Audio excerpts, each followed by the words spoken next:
Good morning. Welcome to the second session of briefings at Black Hat 2015. Just a couple of announcements. First of all, there will be a reception tonight in the Business Hall at 5:30. The Business Hall is located in Shoreline A. Also, the Pawnee Awards take place tonight in Mandalay BCD at 6 p.m. We want to thank you for coming, and you are in Lagoon K currently for the Breaking HTTPS with BGP Hijacking by Artyom Gavrichenkov. One reminder, please, that no matter how cool your ringtone is, we really don't want to hear it, so make sure those cell phones are on silent. And with that, Artyom, I'll hand it over to you. Thank you very much. So, hi everyone. Yes, indeed, my name is Artyom. For those of you who don't know how to spell it, it's written right there beneath the title.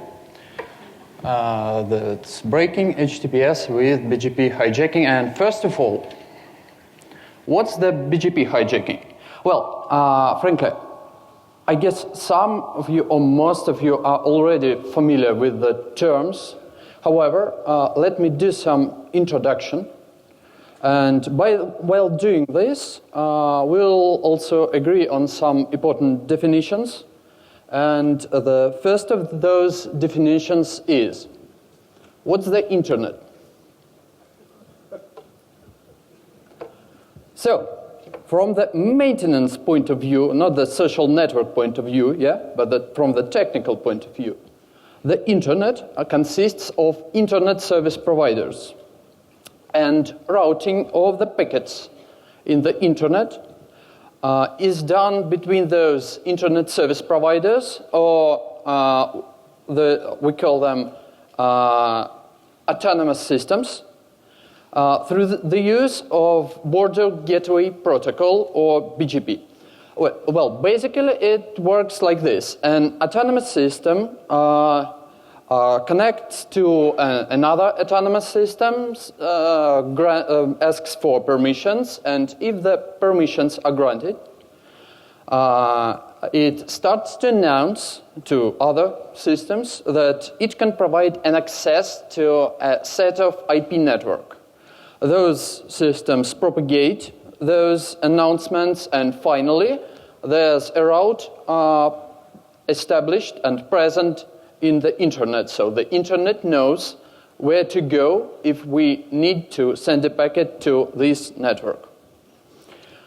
Well, so the internet is an old thing, and when it all began, the autonomous systems used to trust each other, and the routing was based on trust. As a result, there arose the concept of hijacking. That's an autonomous system that starts to announce others' prefix without a permission. There were different reasons why this could happen. Well, from evil governments trying to silence public media, to spammers trying to abuse unused address space in order to send junk mail, whatever. There's a problem, and different mechanisms arrived to prevent or reduce the problem of hijacking. Those technologies include AS-sets, route objects, RPKI, BGP-sec.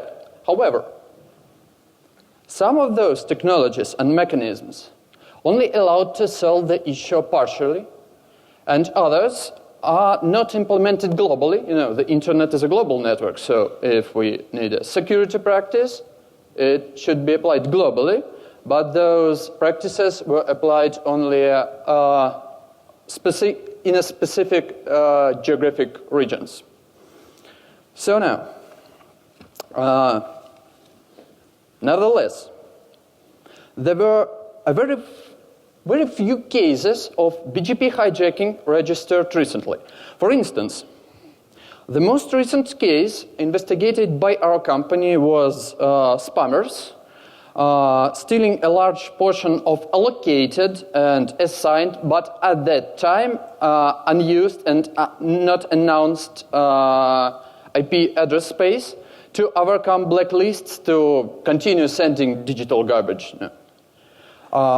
This may come as a big surprise for you when you finally start using your fresh new IPv4 address space. That's an expensive one, yeah?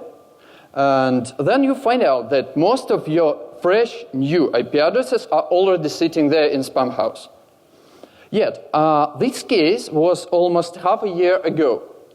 So, speaking about hijacking, yeah? Quite a rare situation. However, the flaws in AS path validation allow another problem to occur, a route leak.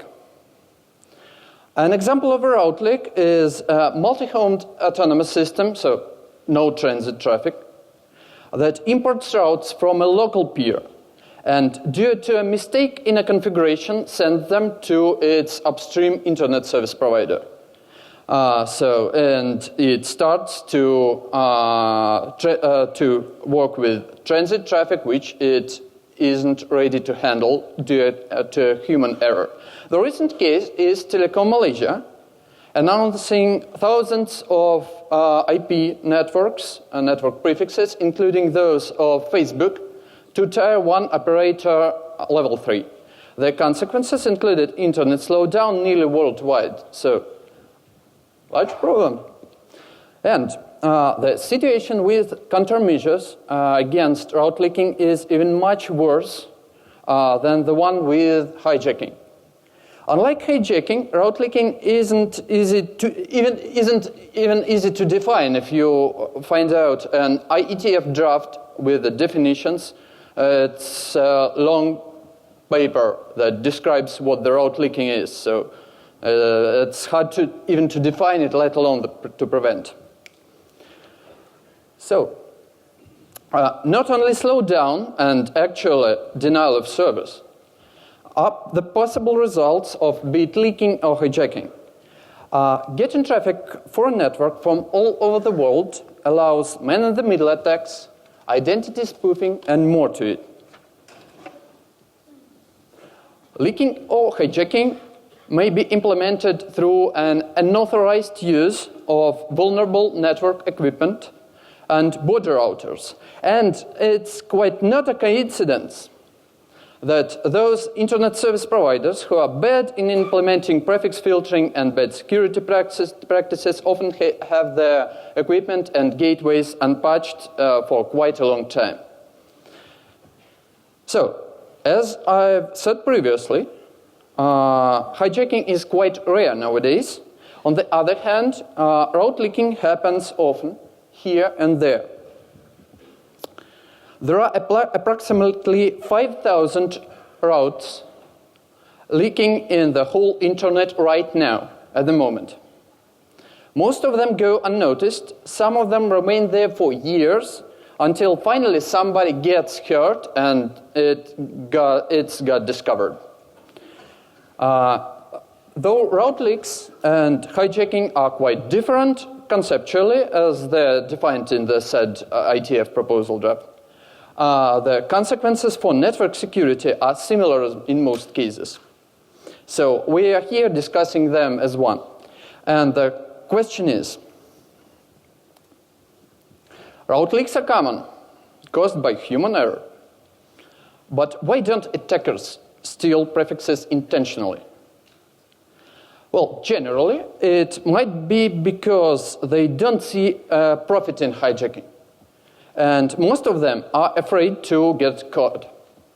They're afraid of getting caught. Let's review some methods proposed by a community to detect hijacking. And the first of them is tracking oddities in the autonomous system paths for a network prefix somewhere in the world using whatever tool you choose, either manually or automatically. The next one is tracking the time to leave field of incoming IP packets. Network equipment is built in such a way that there's an RFC for that, that it will decrease the value of the TTL field on each hop on the way. So the TTL would not be the same in case when hijacking starts. And next, the round-trip time of a packet. As you know, you can't fight the speed of light. No? Yeah? Okay. So if you need to forward packets through a network infrastructure, you'll add latency. And if you need to process the packets on your routers and network equipment, then you're going to add the processing time. So the overall latency will increase. So there are ways to detect problems with routing. However, those ways may as well be insufficient.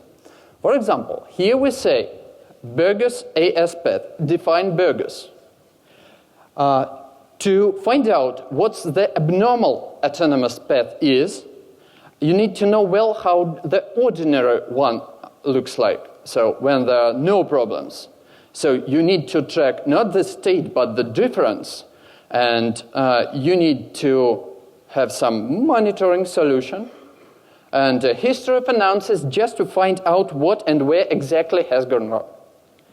Next, the TTL field of an IP packet is just a field in an IP packet that goes through the hands of a man in the middle. So it could be easily mangled to mimic the normal behavior. And to some point, so are trace routes and whatever. So it's possible to mangle. So, what's there? As it said previously, you can't stand the speed of light. If you're handling the packets, you need to add processing time and latency. So finally, the difference will be obvious, like they were in the case of Telecom Malaysia. Let's review a simple example of this. A popular example. So, figure 1.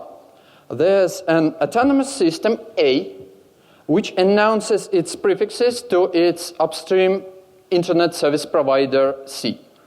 Well, it comes and goes and works for years until one day an autonomous system M starts to announce a more specific prefix of a less size to its own upstream internet service provider B. What's happening next? As we know, in most of the cases, the network equipment is built and set up in such way that there are the more specific announcements will be preferred over less specific one. Yes, there are cases when it's not true, yeah. But however, generally and almost everywhere in the world, the more specific prefix will win, and the traffic will start to flow into the autonomous system M. So the hijacking occurs, globally. What's going on next is the users of the services and websites located in the stolen network segment, in case their services even are still available, yeah, users immediately notice that the latency has increased, that the web pages are loading slowly, that the emails are being sent not as fast as they used to be, things of that sort. Next, users call the technical support of the services, and finally, the issue reaches the Network Operations Center of Autonomous System A. Then the Autonomous System A goes to Autonomous System M, then probably it will escalate the issue up to Autonomous System B, and finally, A and B resolve the problem. It may take some hours or minutes or even days, several at most. However, the issue is going to be resolved. Next, the Autonomous System M is going to undergo some investigation, and probably it's likely to attract public attention. So finally, the permissions to set up routes in Autonomous System M will be vastly reduced. So that kind of attack is probably going to be implemented only once for each autonomous system in control. That makes the attack a very expensive one. And then, as the result of investigation, the attacker even risks to get caught. So the stakes go high once again. And the only result of all this stuff is, denial of service, or probably the disclosure of some plaintext, so just unencrypted and unimportant data. Not that interesting. Denial of service is more easier and cheaper done with some kind of DNS or NTP amplification. And it's cheaper, so that's the way to go. So, looks like the speed of light works here. However, what if we could hide the increased latency from most of the users? What if only a small portion of users will be affected? Is that possible?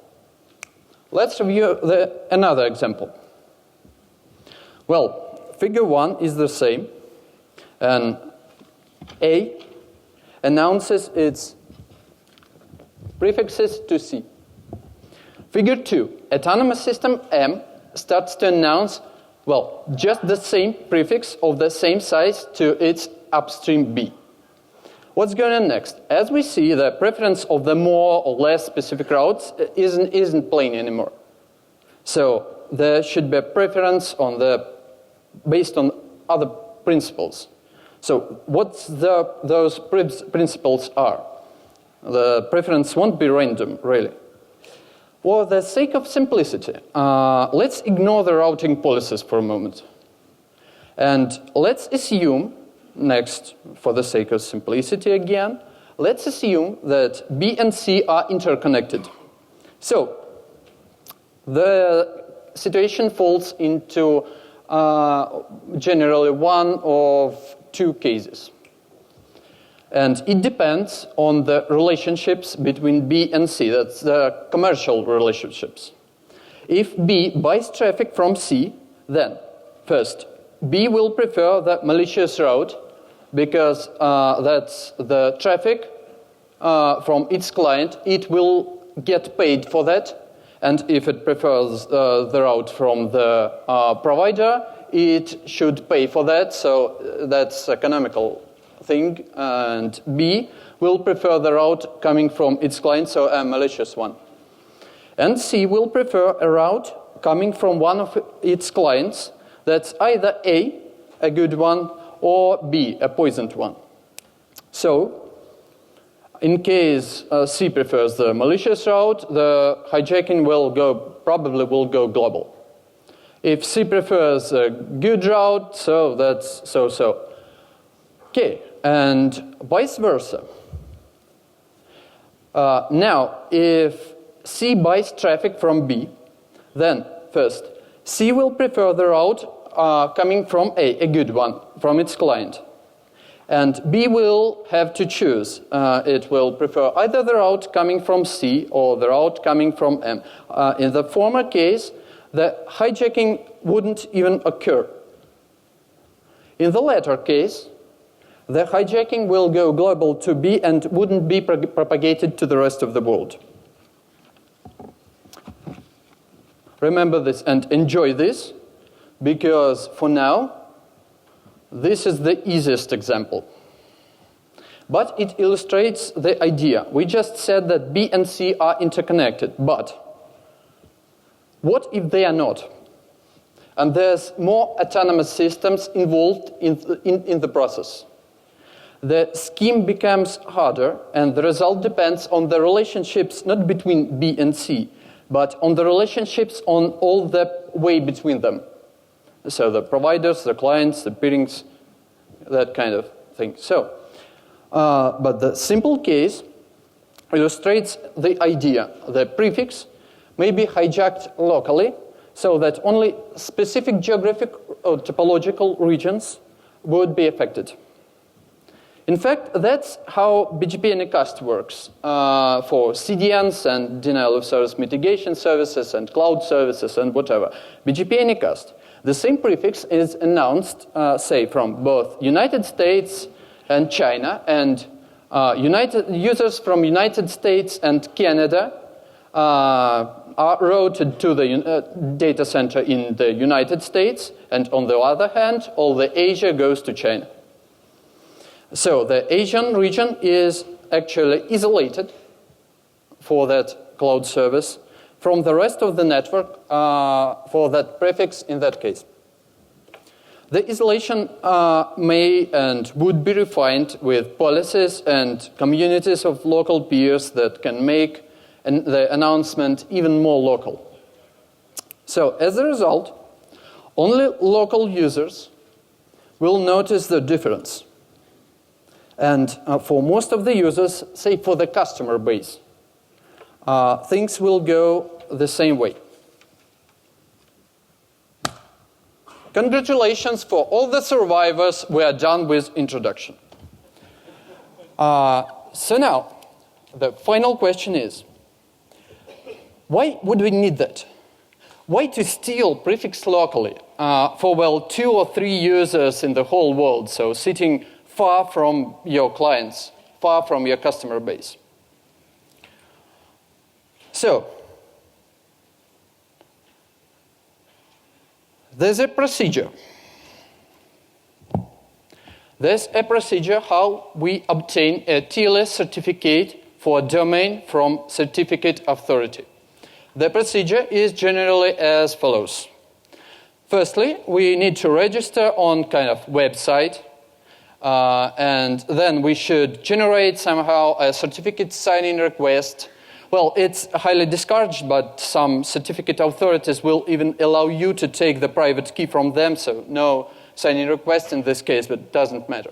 So you create a signing request, you upload it, and then the important part, you need to prove that you are really the owner, you are really in control of the domain that you are going to certify, that you want to verify.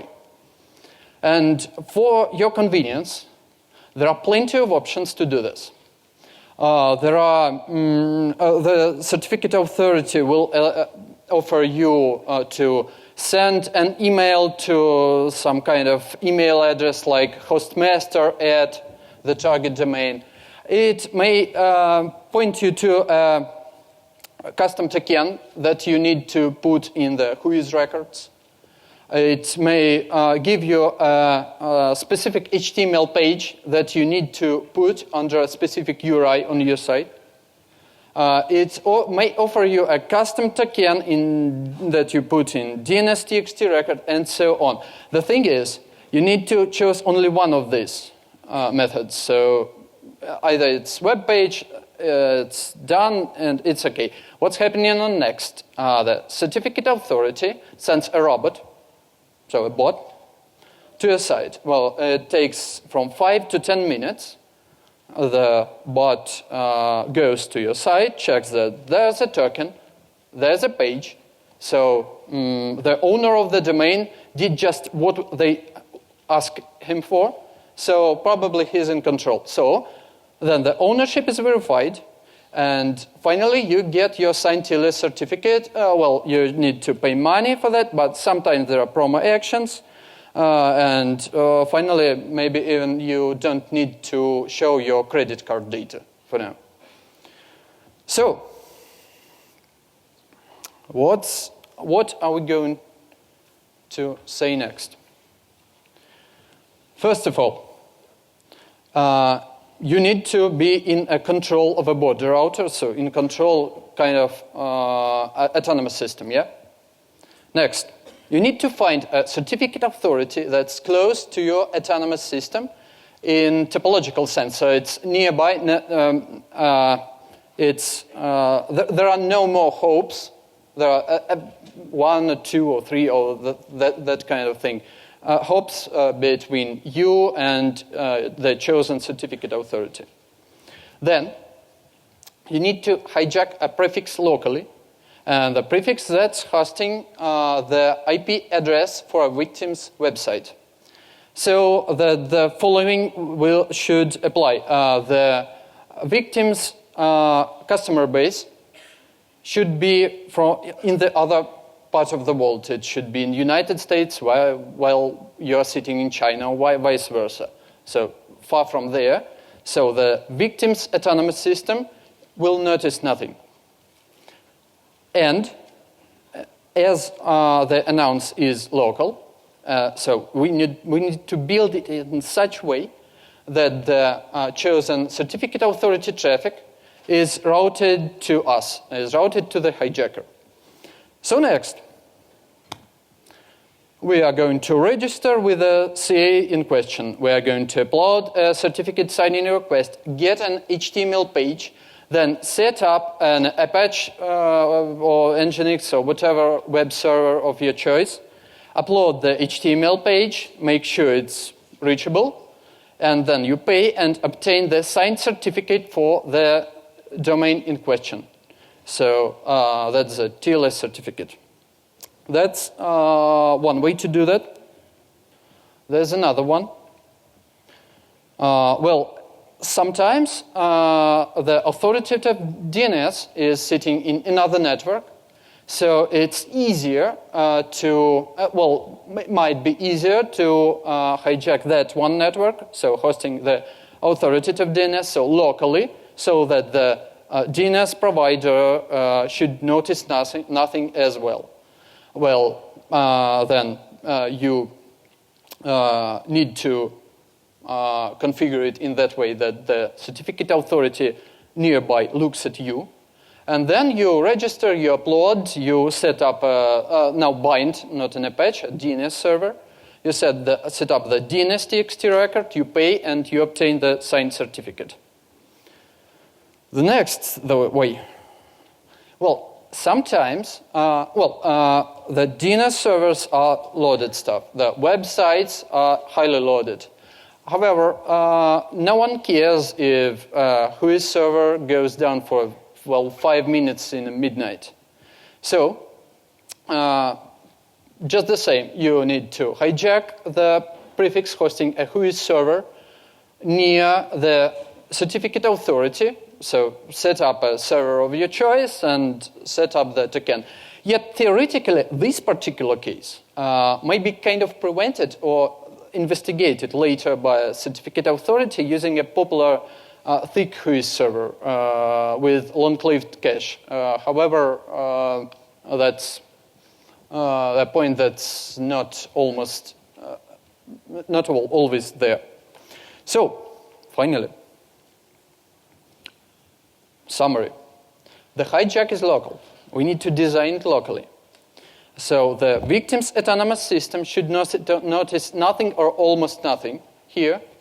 There should be some problems far from the customer base for some minutes. So most of the time, network operation centers of internet service providers don't care about that kind of stuff. So the network issues happen.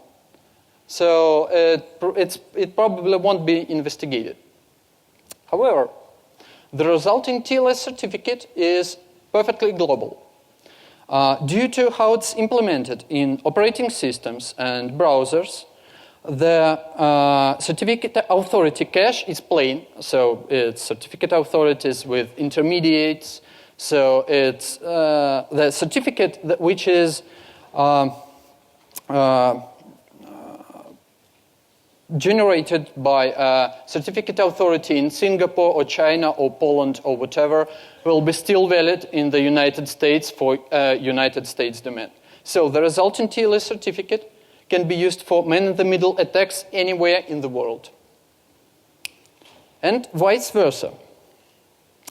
Just as we can steal the victim's prefix near the certificate authority's autonomous system, we can as well steal the certificate authority's prefix near the victim, so to mangle packets on the way back. That's kind of complex to implement, so it's easier with UDP. However, you need to build some kind of, deep packet inspection or whatever. So it will take time, but it's just as well possible. That might be of help when your autonomous system is near the victim's one, so you can't find autonomous system far from victim. However, you found out the certificate authority far from there. The question, how do we do local hijacking? First of all, you need to find a border router and put it under your control. So it's a vulnerable one or whatever. I didn't don't care how it's implemented because it's possible. Yeah. So you need a border router, and next you need to find out what are the relationships near your peers, near your router. So the customers, providers, peerings. This is mostly, in most cases, this information is secret, but not a top secret. There are services on the internet. Here's one, Radar Curator Net, which figures out this information, well, on an hourly basis. So using only public data. So this is as well doable. And the thing is, policies and communities will also might be of a great help while doing this, while trying to put the announce locally. Well, now, mitigating the problem.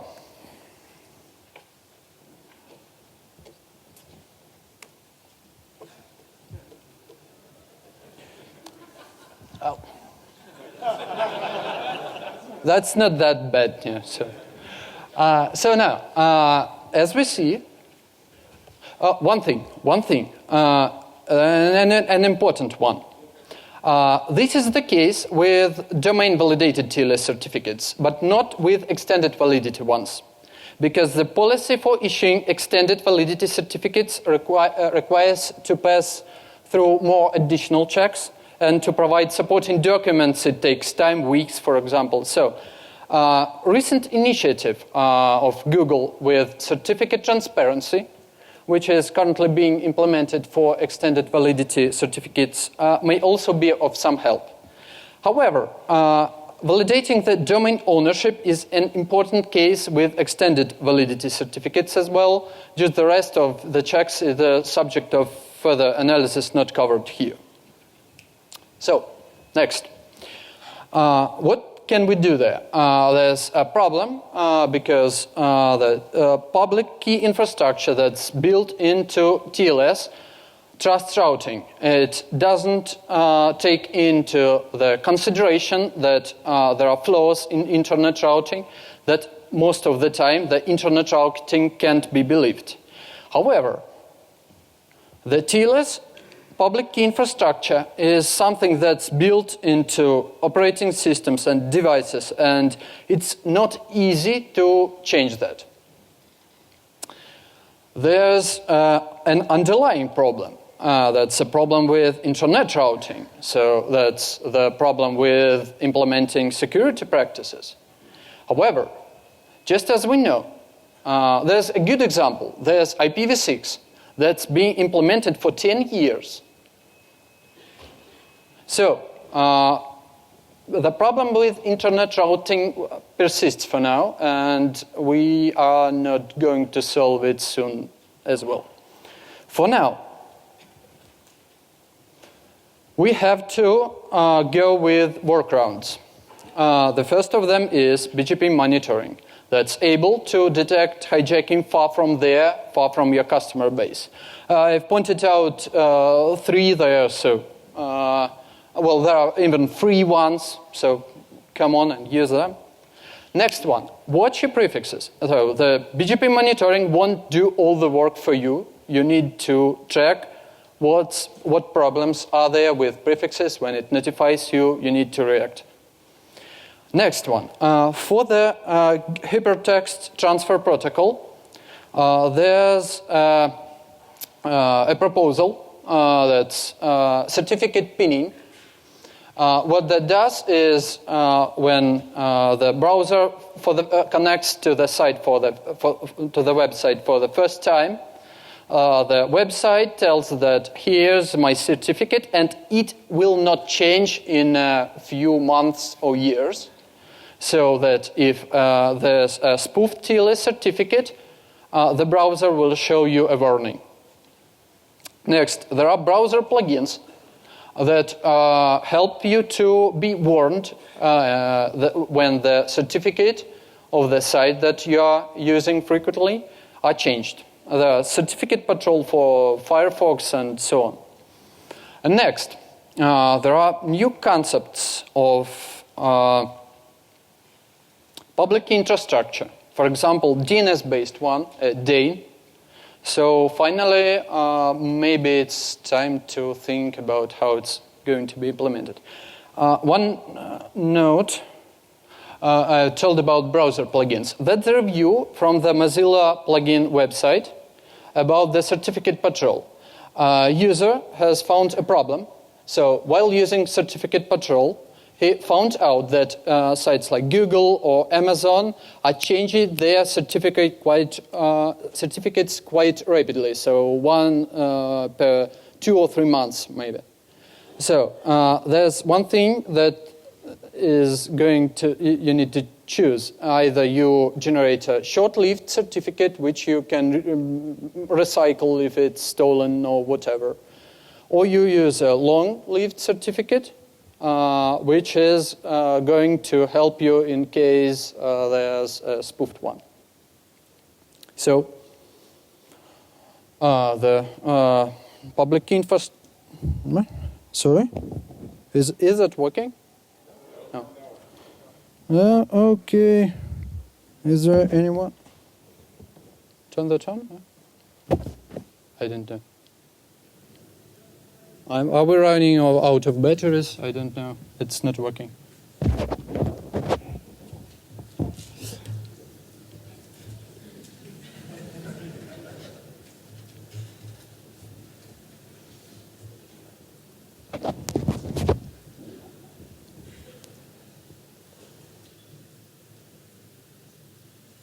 Okay, yeah. Maybe we'll turn it this. Yeah, that's no? Now that works? Okay. We turned that off and on, and it's of no help. So, maybe I'll think out loud, speak out loud. Are you there? Hear me? Do you hear me? No? Okay, so, finally, there's a problem with public infrastructure. There's a problem with internet routing. So that's now the story for a community to discuss those problems. Sound bites. So as we know, there are flaws in routing. The public infrastructure trusts things that are not reliable. So there are corresponding risks. Those risks could be mitigated with workarounds. However, the better design of a public infrastructure might help to do it more easily. And finally, the BGP monitoring systems are useful. So if you're in charge of a network security in a large internet service provider, even in a small one, yeah? So if you're charged on network setup, network operations, let's start using them right away. They are built for you. So that's all your questions.